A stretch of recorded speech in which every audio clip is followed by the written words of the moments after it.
Bom dia, irmãos, graça e paz. É uma alegria muito grande estar com vocês. Soraya, eu vou tentar falar devagar, mas eu não prometo. Eu peço que você abra a palavra do Senhor no texto de Atos 9. Nós vamos fazer a leitura do verso 1 até o verso 19. Atos, capítulo 9, do verso 1 ao 19. Diz assim a palavra do Senhor. Se você não abriu no seu celular, também está projetado.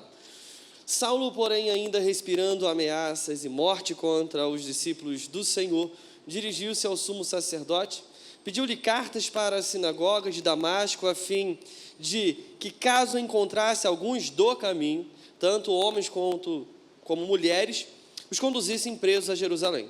Mas seguindo ele viagem, aproximando-se de Damasco, de repente uma luz resplandecente vinda do céu o cercou. E caindo por terra, ouviu uma voz que lhe dizia: Saulo, Saulo, por que me persegues? Ele perguntou: quem és tu, Senhor? E o Senhor respondeu: eu sou Jesus, a quem persegues. Mas levanta-te e entra na cidade, e lá te será dito o que precisa fazer. Os homens que viajavam com ele, ouvindo a voz, caíram emudecidos, mas não viram ninguém. Saulo levantou-se do chão e, abrindo os olhos, não enxergava coisa alguma. Então, guiado pela mão, foi conduzido a Damasco. Ele ficou 3 dias sem enxergar, sem comer nem beber. Havia em Damasco certo discípulo chamado Ananias. O Senhor lhe disse, numa visão: Ananias. E ele respondeu: aqui estou, Senhor. O Senhor lhe ordenou: levanta-te e vai à rua chamada direita e procura na casa de Judas um homem de Tarso chamado Saulo. Ele está orando agora. E viu numa visão um homem chamado Ananias entrar e impor-lhe as mãos para que recuperasse a vista.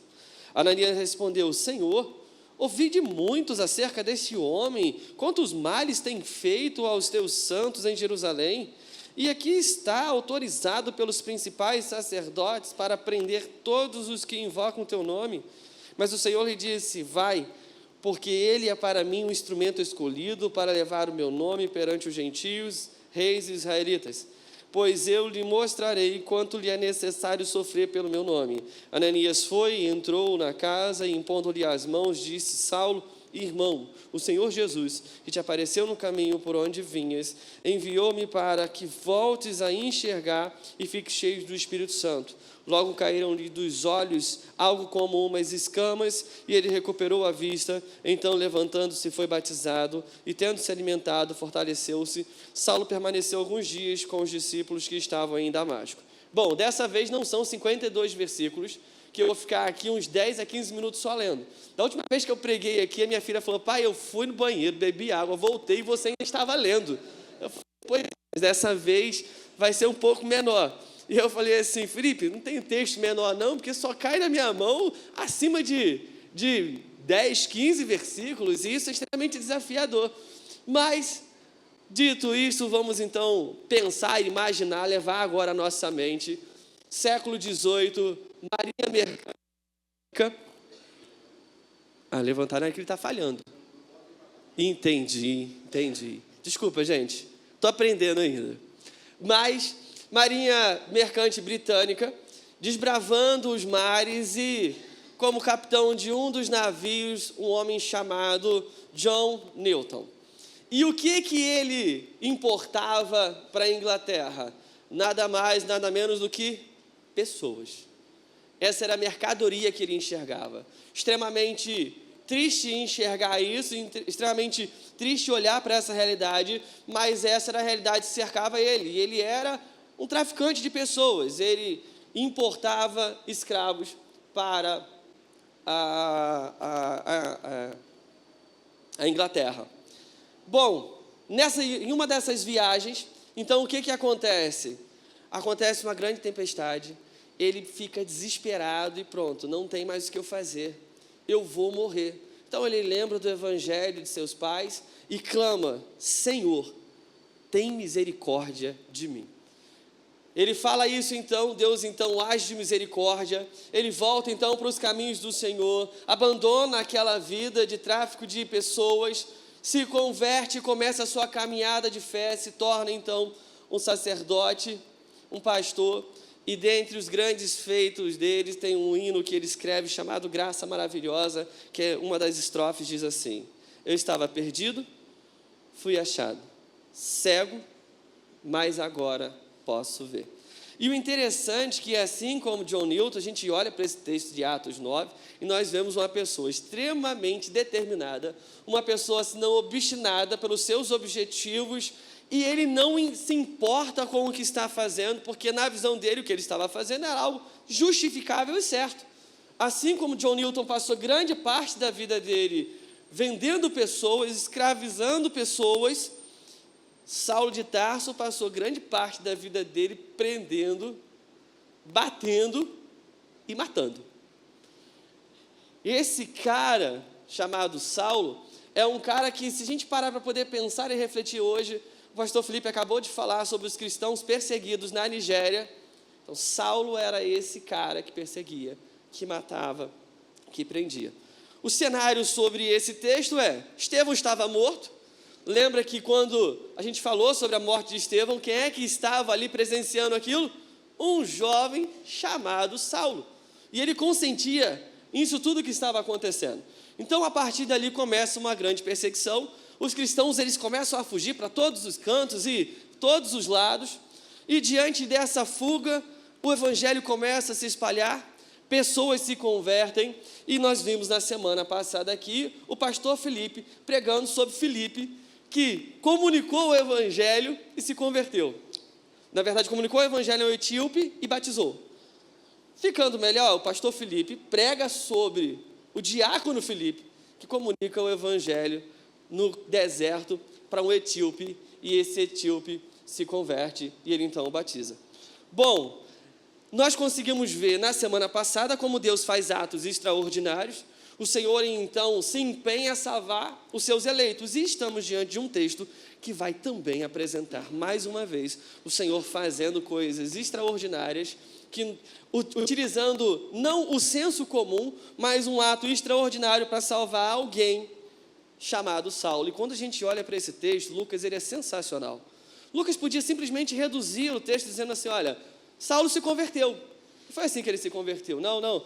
Ele faz questão de dizer que existia, porém, Saulo ainda estava com seu coração cheio de raiva, cheio de ódio. Ele estava respirando ameaças e morte contra outras pessoas. Ele faz questão de jogar Saulo no chão e dizer assim: olha, sabe esse cara que eu vou contar agora a história, que ele vai se converter? Então, ele era um dos piores. Ele era, de fato, uma das pessoas desprezíveis. Ele faz questão de apresentar que Saulo estava, de fato, indo de forma obstinada para Damasco para prender pessoas, para poder matar, se assim fosse. E o interessante é que ele vai nessa missão com autoridade máxima. Ele vai, de fato, ao Sinédrio, que era a mais alta cúpula religiosa daquela época, e eles emitem uma carta e dizem: olha, aonde você for, as sinagogas, aonde o povo se reúne, aonde as pessoas se reuniam para aprender, aonde você vê cristãos, pessoas que estão no caminho, você prende, seja homem, mulheres. E o interessante, quando olhamos para esse texto, nós vemos aí uma primeira nomenclatura dada aos cristãos, né? Aquele povo que era do caminho, o povo do caminho. Então, nesse caminho que Paulo segue essas pessoas para tentar destruir, acontece algo interessante. Aquele que estava perseguindo as pessoas do caminho, os cristãos, é então encontrado no caminho pelo Senhor Jesus. E então a sua história é mudada. Ele está indo obstinado, o objetivo dele era prender e era matar, e nesse caminho então o Senhor se apresenta a ele e diz: Saulo, por que você está me perseguindo? Saulo, então, um judeu convicto, ele fala: Senhor, é o Senhor mesmo? E aí o Senhor se identifica e fala assim: sim, Saulo, sou eu, sou Jesus a quem você persegue. Eu, de fato, sou aquele que você está perseguindo. E aí, uma coisa interessante que nós percebemos: Saulo não procurava Jesus. Ele tinha ido com uma intenção que nós certamente vamos dizer que era uma intenção desprezível, era uma intenção extremamente errada. Ele estava obstinado, a ideia era exterminar pessoas, era encarcerar pessoas, era frear aquilo que Jesus estava fazendo. mais ele tem um encontro com o Senhor. E isso nos leva a pensar que será que nós somos pessoas tão diferentes assim de Saulo? Será que nós não temos desejos, pensamentos, sonhos e projetos? Nós dizemos que somos determinados com os nossos objetivos, mas às vezes até mesmo obstinados. E você deve pensar o seguinte: já aconteceu alguma vez na sua vida de algo que você deseja muito, que você quer muito, e você pensar em pecar para obter aquilo? Aí você pode dizer: não, isso ainda não aconteceu comigo. Mas vamos dizer então que você estaria disposto então a pecar para conquistar isso que você quer muito? E aí você vai dizer: de repente também não, pastor, mas alguma coisa que de repente você já tenha feito, e você diz: não, mas isso aqui não é pecado, não, isso daqui não tem nada a ver. E aí a gente já começa a descobrir o nosso coração, que quando a gente tenta já dar esse tipo de desculpa, a gente já tenta fugir do óbvio. De fato, nós estamos tentando esconder o nosso coração, nós estamos tentando fugir da realidade que nos cerca, de que, de fato, nós não sejamos tão diferentes desse jovem chamado Saulo. E aí, quando olhamos para o nosso coração, nós precisamos, de fato, de aplicar ao nosso coração que Jesus, ele se revela no caminho da nossa autossuficiência. Porque nós temos, de fato, essa tendência de sermos o melhor que nós podemos ser para nós mesmos. Nós somos muitas vezes preparados, nós somos muitas vezes direcionados a conquistar, possuir, atingir o nosso objetivo a todo custo. E precisamos ter cuidado que a pior cegueira não é a dos nossos olhos, mas a do coração que acha que vê. Saulo, ele tinha um objetivo. E o objetivo dele não era ir ao infinito e além, estilo Buzz Lightyear de Toy Story. Não era. A ideia dele não era ir ao infinito e além, era ir até Damasco para matar pessoas, para prender pessoas, para frear aquilo que Deus estava fazendo. Ele esquece o conselho de Gamaliel, que foi o seu mentor, que disse: olha, rapaz, se for de Deus, vai permanecer, se não for, isso vai parar. Mas ele esqueceu dos conselhos que havia recebido, ele queria destruir o povo. Nós precisamos de ter cuidado para pensar se os nossos objetivos, se os nossos sonhos estão de fato se alinhando com aquilo que Deus tem para nós, ou se são simplesmente realizações pessoais. Se no final das contas nós queremos tudo para nós mesmos, com o fim principal de agradar o nosso coração e satisfazer a nossa carne. Precisamos de ter esse cuidado, precisamos de entender que ainda que, mas eu nunca pensei sobre isso, de alinhar o meu caminho, pensar se isso agrada o Senhor, se essa é a direção que o Senhor quer, mas talvez seja a hora de você começar a refletir sobre isso, porque se Deus te colocou onde você está, ainda é tempo de ouvir a voz dEle, ainda é tempo de fazer aquilo que Ele tem para a sua vida, de você glorificar a Ele. Nós precisamos de fato entender que se estamos nessa trajetória dessa vida, nós somos peregrinos nessa terra, o nosso fim principal vai ser estar com o Senhor na eternidade, mas essa breve passagem que nós temos aqui tem que ser para a glória de Deus, e o Senhor se apresenta nesse caminho, e nós precisamos de ter, de fato, muito cuidado, porque todas as vezes que temos algum objetivo, nós então nos preparamos para atingir esse objetivo, seja entrar em forma, seja então começar a fazer algum tipo de atividade física, de repente uma pós-graduação, uma especialização, mas quando precisamos de fato pensar se tudo isso que nós temos no nosso coração é aquilo que Deus tem para nós, ou é simplesmente desejo pessoal para ficar a nós mesmos, se são simplesmente intenções pessoais com o objetivo de conquistar para mim, simplesmente. E quando olhamos para esse texto, nós vemos que quando o Senhor se manifesta no caminho, tudo aquilo que Paulo tinha se torna e reduz a pó, diante daquilo que ele tinha para receber. E encontrar Jesus no caminho é melhor do que grupo de WhatsApp de promoção. Porque o grupo do WhatsApp de promoção, E o pastor Felipe fez essa proeza de me colocar nesse negócio. Isso deixa a gente muito ansioso, porque às vezes coisas que você já tinha esquecido, que você não ia comprar, você fala assim, agora é a hora. E o mais legal, quando você coloca outras pessoas, eu fiz isso com meu irmão, ele falou assim, não quero isso não, porque eu não vou comprar nada. Eu botei ele num dia, no outro dia de manhã, quando eu acordei, minha cunhada, ele comprou a fechadura que ele estava precisando. Eu falei, que isso? Esse negócio realmente nos induz a uma compra compulsiva, se a gente não tomar cuidado. Encontrar Jesus é melhor do que isso. É melhor do que você olhar aquele tênis que você falou assim, nossa, estava R$500, agora está 200. É a hora de eu comprar? É melhor do que isso.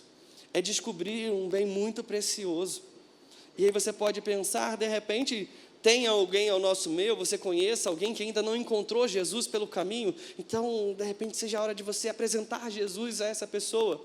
Ou você pode dizer, mas eu já estou no caminho, eu já encontrei Jesus. Então, de repente, seja o momento de você sondar o seu coração para pensar, será que nesse caminho que eu estou andando, será que nessa estrada o Senhor Jesus, Ele tem sido prioridade? Será que Cristo tem sido glorificado com as minhas ações, pensamentos, com as minhas obras, com as minhas atitudes, com o meu comportamento? E aí, nós temos uma oportunidade de todos os momentos e a cada manhã, de buscar fazer a vontade de Deus e glorificar ao Senhor, porque Ele se apresenta a nós a cada manhã. E caminhando um pouco nesse texto, nós temos então algo que eu acho sensacional, e eu gosto demais desse personagem que aparece, que é Ananias. E Ananias é gente como a gente. Ele é o cara que ele fica pirado com aquilo que Deus estava fazendo. Peraí, Deus fala para ele numa visão, olha, você vai lá, numa rua chamada direita, tu vai encontrar um cara chamado Saulo. E você vai orar por ele, você vai botar a mão sobre a cabeça dele, porque ele já viu numa visão você. Ananias para e pensa assim, não, peraí Jesus, tem problema nesse problema. Não é possível que você está falando para eu ir lá falar com Saulo. É tipo, Ananias quase que olha para Jesus e fala assim, acho que tu não conhece Saulo não, eu tenho que te situar, eu tenho que falar para você quem é Saulo. Sabe, Saulo é aquele cara que eu já ouvi muito, sabe Jesus, que ele está perseguindo pessoas. E olha só, Jesus, só para poder colocar mais um adendo nesse negócio. Olha, Saulo veio para cá com a intenção de perseguir pessoas e de matar pessoas. Você está sabendo disso? Sabe assim, e aí eu tenho que ir lá, é tipo, eu estou facilitando a vida dele. Se ele veio para cá para matar pessoas, e eu me apresento a ele e falo assim, olha, Jesus me mandou aqui. Eu estou tipo, Jesus, sabe, querendo morrer. Então, você tem certeza disso? É quase que Ananias está falando, você tem certeza que você realmente salvou Saulo?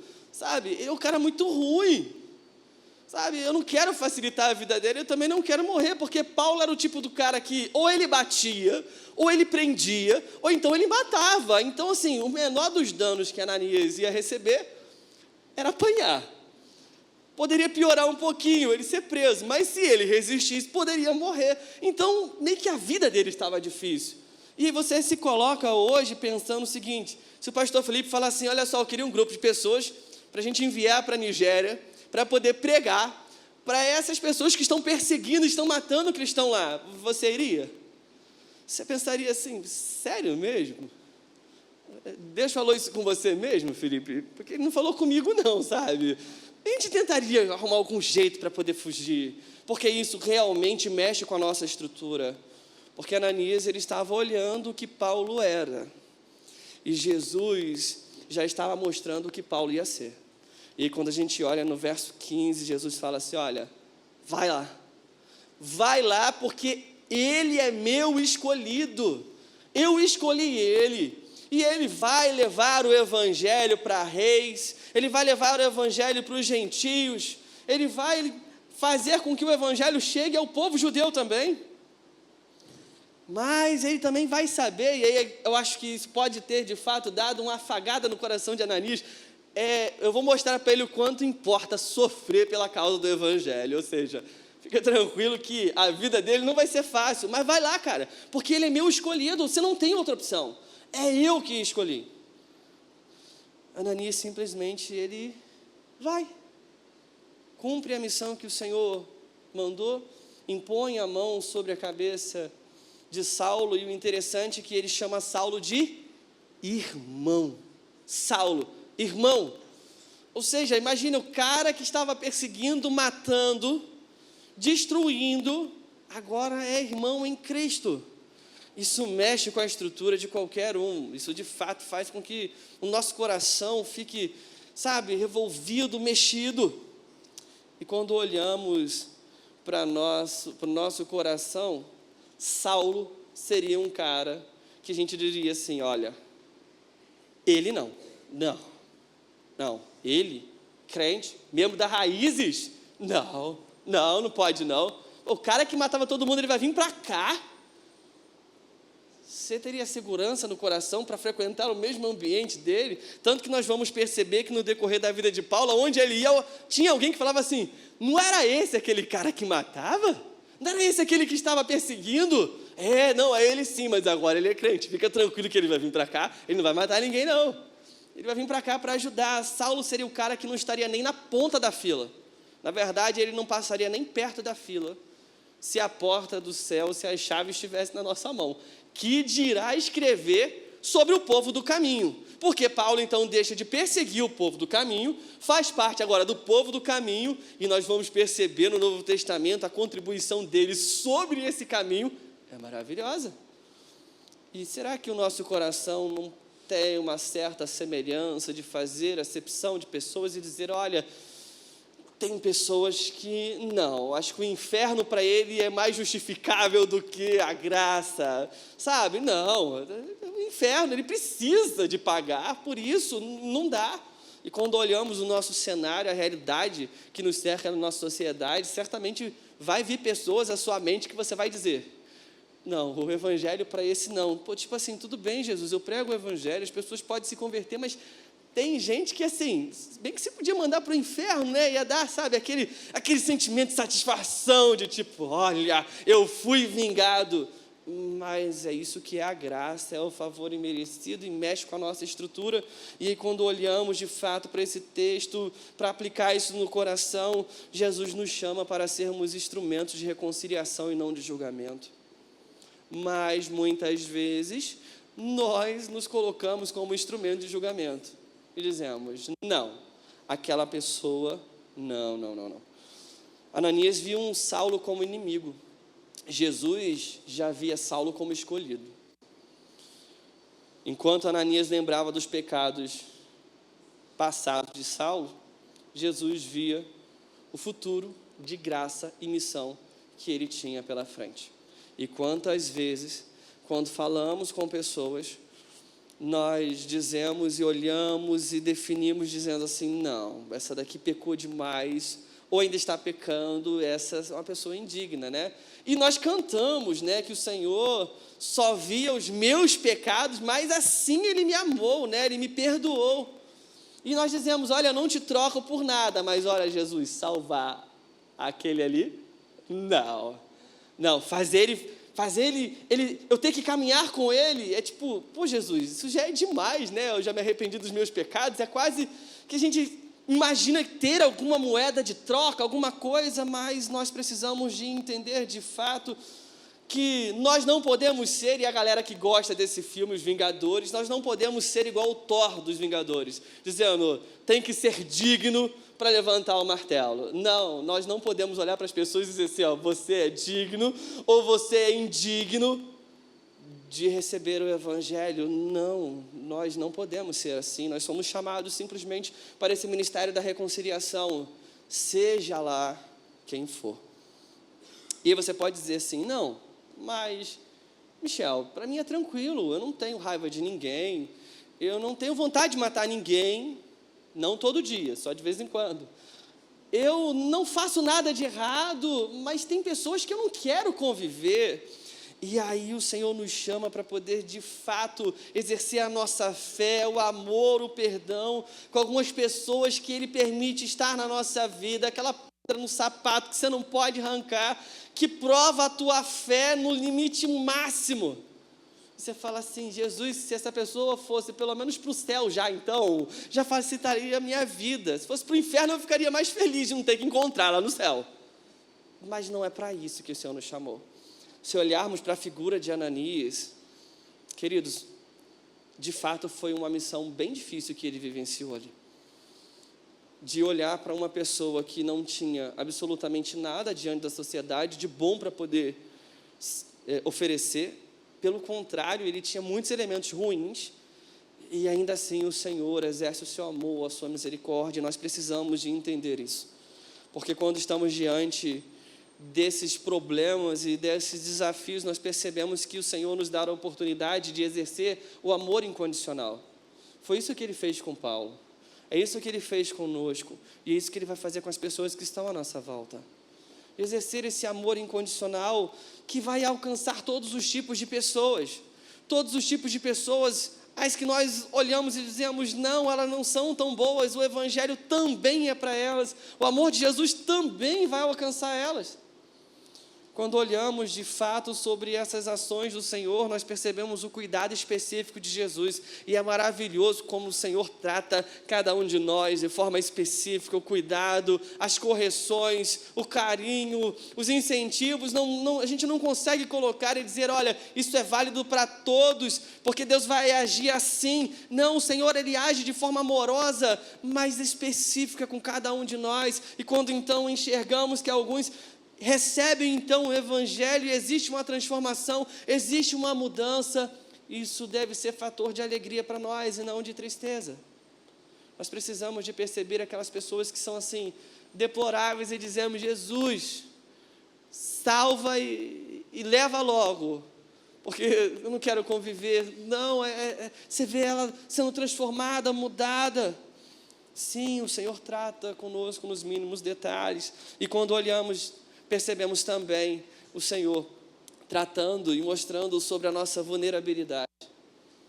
Ou seja, para e pensa, Saulo, ele tinha um excelente posto dentro da sociedade dele, ele tinha um respeito absurdo dentro do meio religioso, ele era respeitado, e não só respeitado, temido na sociedade.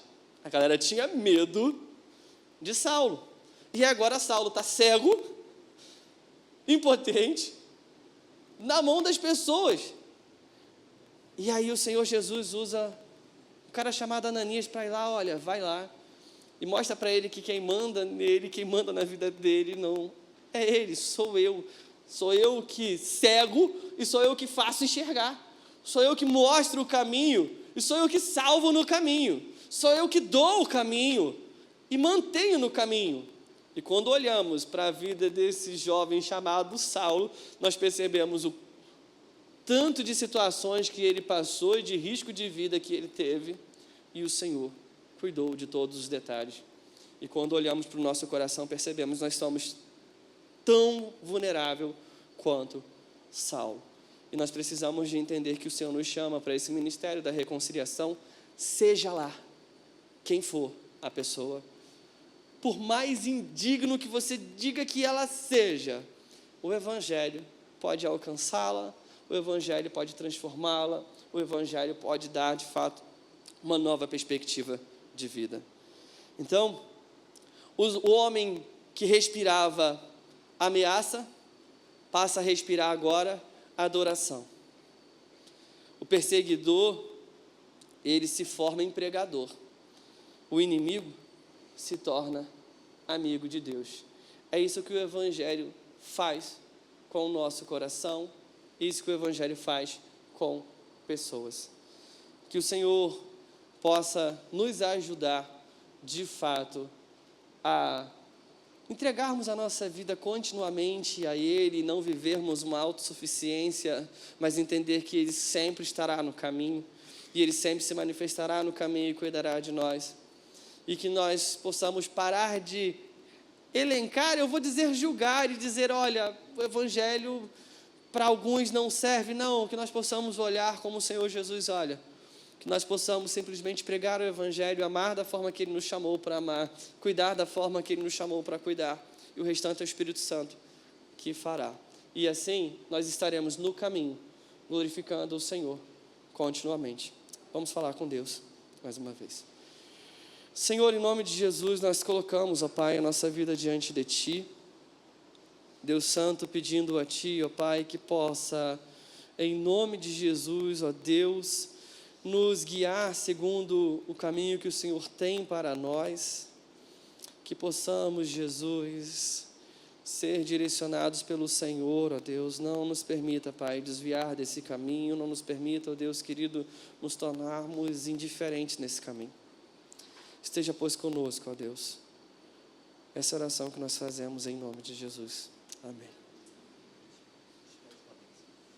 Receba a bênção do Senhor. Que o Senhor te abençoe e te guarde, meu irmão. O Senhor guarde a sua entrada e a sua saída, lhe concedendo misericórdia e paz.